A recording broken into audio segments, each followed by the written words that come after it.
Oh my God.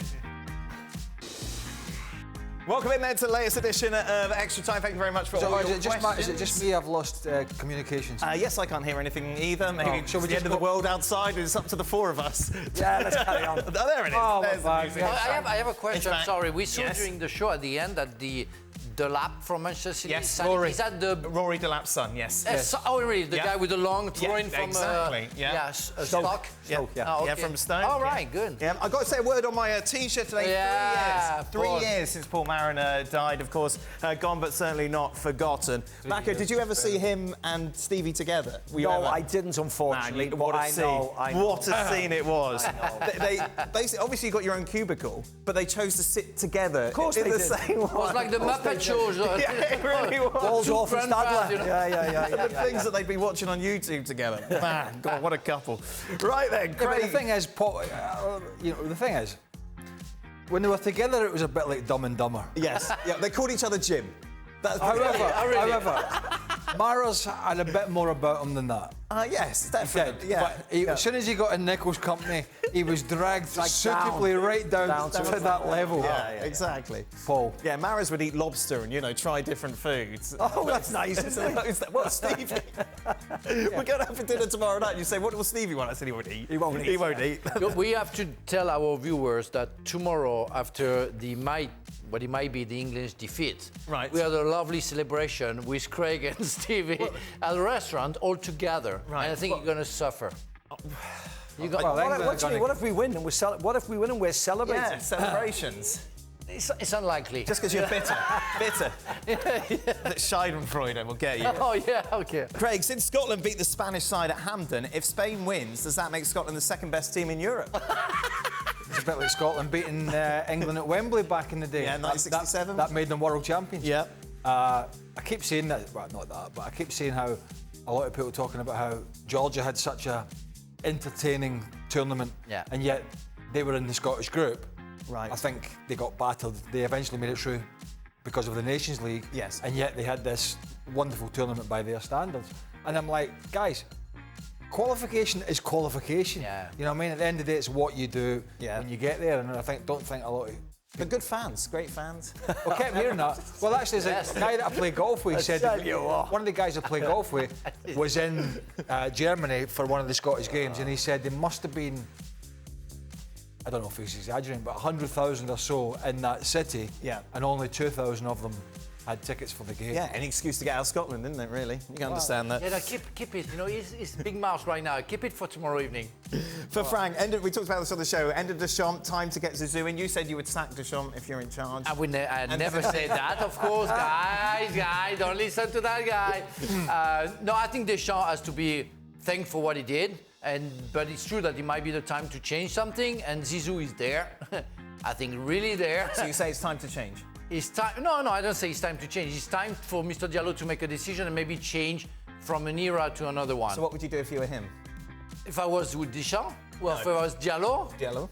I will discuss with Didier to know what he wants, because he has 2 years left. What's he going to say that's going to persuade you to... I don't know, maybe Deschamps doesn't want to carry on. Maybe he wants to get a club as well, so it's possible as well that he has another option. I know where he wants to go, I'm not going anywhere, I'm just asking. I know in your right that you want me to be in trouble, saying that Deschamps should go and Zizou should take over, that's what we're clipping up. Yeah, well done. That's why I try to not breathe between the two. L'Equipe on the phone. Yeah.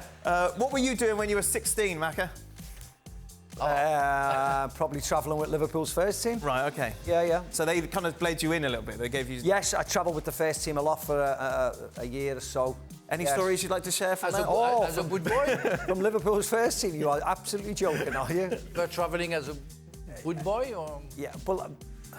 Like I was 14th, 15th man, so I was always travelling with the team. Oh, that's great. Without actually getting on the substitutes bench, because at that time there was 1 substitution, 2 substitutions, not like the 700 substitutions they have now. And they were just making sure I knew the situation, what was happening with the team. You were already tall like that, and yeah, same yeah, thing. yeah.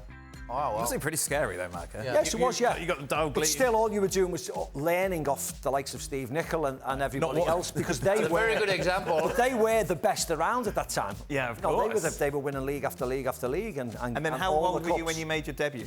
And I was 18 when I made my debut. Right. Because the baby is 14, 15. For me, it's hard. It's teenagers. Yeah. You're not really ready to cope with all the pressure that we have. And I mean, congratulations to you and Pele and Lamine Yamal, because what they do, well, you know, put you in the same... Exactly. But what this guy's doing is exceptional. It's incredible. For me, it's incredible. Playing for your national team is amazing, isn't it?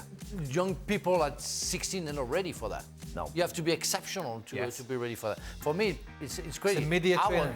It's the media. Don said it was his media training. But that's What I did like, is that he scored. I'm thrilled that he has broken the records, because he's played a lot of times, hasn't he, for this national team. But the fact that he has scored on this stage, and his name will sit for a long, long time, you'd expect. And what a goal as well. a 16-year-old to break that record is amazing. Yeah. And his name should be held up in lights for everybody. He looks as if he's got no worries, doesn't he? No, completely. Yeah, you were 16 when you left home to go to Chelsea. The only thing I was worried about was acne. Right. As most kids probably remember. Me, it was already my hair at that time. 16, I was starting losing my hair at 16. There's no... No, I got 20. I was 20. Okay. But I look back, and you think about even the guys that I played with in the youth team at Chelsea. Yeah. They all went on, a lot of them.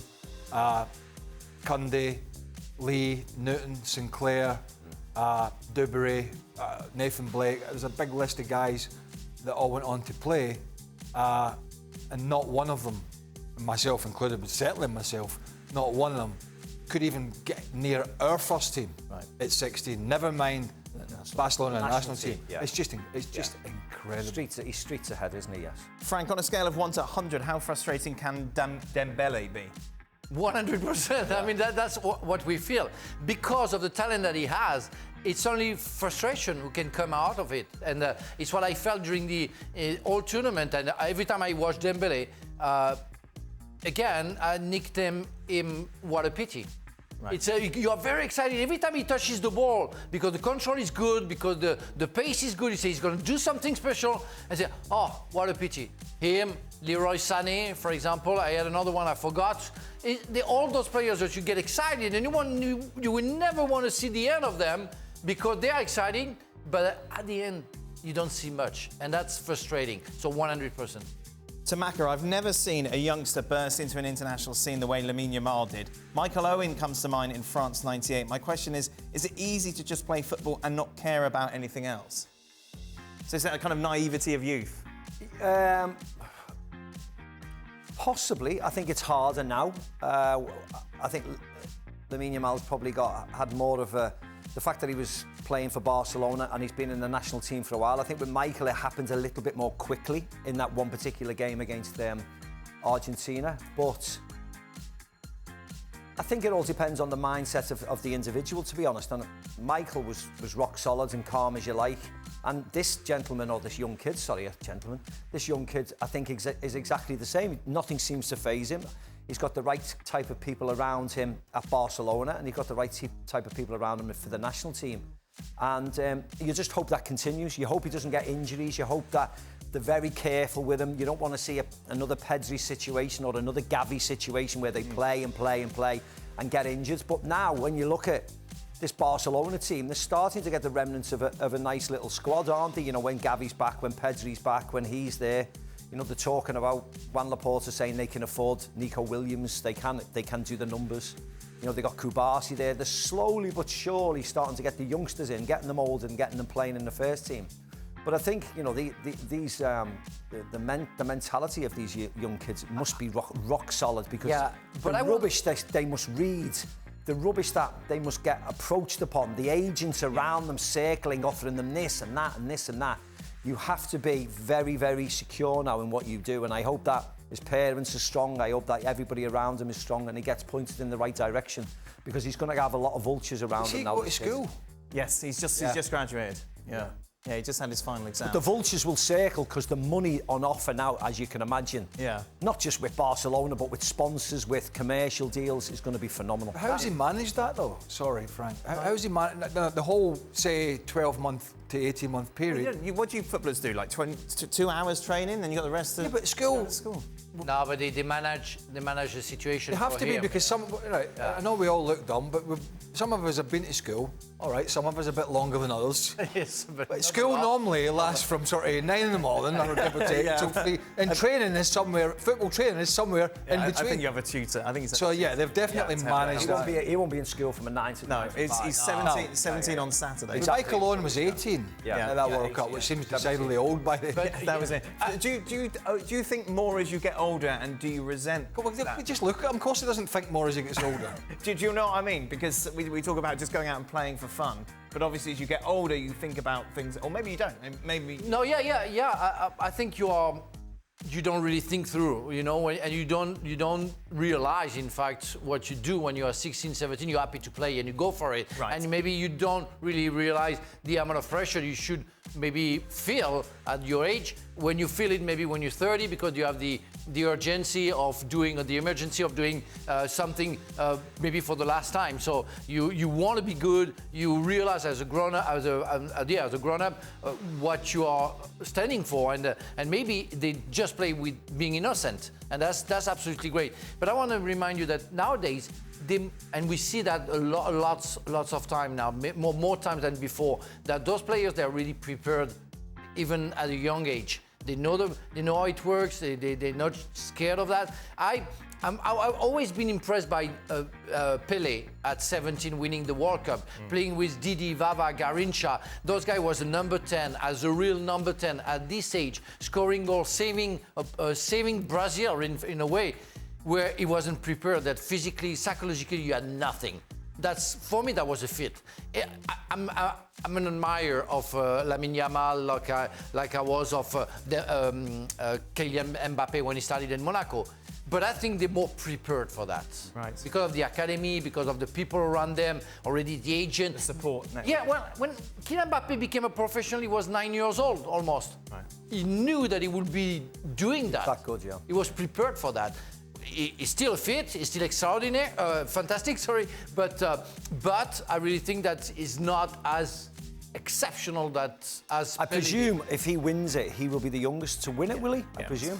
And the main thing is the fact that he's been not just in the squad, you know, as an outsider to a certain extent. He has played every game and been one of the stars of the show. Yeah, I think that's the most, You know, you've seen R9, Ronaldo on 84 bench winning the World Cup, but he very rarely plays. They had Romario, etc. up front. But this guy is the standout player for That must be very team. funny to see them, you know, Why don't you two talk about this over dinner tonight? Yeah, no, to see him outside. Because we're going to be looking into each other's eyes. Yeah, we're going to... So let's get to the real crux of the matter tonight. What is that? Is it Mr. and Mrs. Leboeuf or Mr. and Mrs. McManaman tonight? It's only a tête-à-tête. Or is it Leboeuf? They can't spell either, so it's fine, actually. No, but it must be very interesting to see Lamine Yamal having a discussion with one of his teammates. I'm thinking about Nacho. Right. Could be his father. Yeah. That's, I remember being with Jesus Thierry Navas obviously is younger than his father. Yeah, exactly. He's older than his father. I was with Thierry Henry. I was 30 and he was 20. It was already a big gap, but it was still okay. Now you have like 15. You have a football career. 38 and 16, and that's played today in the crazy. same side. Crazy. Craig, do you think we could see Mbappe fall off like Hazard did at Real Madrid? No It's chance. a different scenario, isn't it? Yeah. No chance. He did have I don't want to go over the Hazard thing, but he did have a few injury problems, but he mailed it in. Yeah. He had his big chance to go. Maka knows more about it than any of us, to go and play at that club and just revel in it, and came back fat and overweight in the first pre-season, picked up more injuries. That was it. That was it. Mbappe, no. It's just whether he's going to be able to handle the fact that he's now in with a bunch of other superstars. Big superstars. Yeah. I'm sure Ancelotti will handle it, but it's going to be intriguing to see how he copes with playing with Vinicius and Rodrigo and Jude Bellingham and Luka Modric and sort of all these guys, rather than who are not going to look at him in the same way that he was looked upon in the PSG dressing room. Frank, why didn't Deschamps keep Mbappe on the left wing versus Nacho and slot Giroud in the centre earlier? Wouldn't that have exploited the weakness in the Spanish defence? Well, if you do that, it's because you think that Nacho is not good enough to sort out the problem, and he proved every time he came on with Real Madrid and with the national team that he's good, and he would have been a problem for Kylian Mbappe. I think Kylian Mbappe would have had issues everywhere on the field because of his situation and because of his level of performances, and it's not because of Navas or Nacho. It would have been easier. I think it wasn't the Mbappe we were expecting to see. Yeah. That's exactly the thing. He just wasn't. He wasn't the Mbappe that we see on a weekly basis. He should have got at Jesus Navas more in the first half. He should have demanded the ball more. He should have made sure Jesus Navas was sent off. And then in the second half, the opportunity to come inside and have the shot on target happened exactly like we've seen him. And he blazed over the bar. He just wasn't there this tournament, unfortunately for him. That's it. Enjoy your dinner this evening, gentlemen. Oh, you know, I'm looking forward for the one tomorrow evening. As long as England lose. Anti-English. I don't mind how. Scots would be very happy. That is it. That brings us to the end of today's show. Well, of course, we'll be back to you tomorrow live at 5 Eastern on ESPN.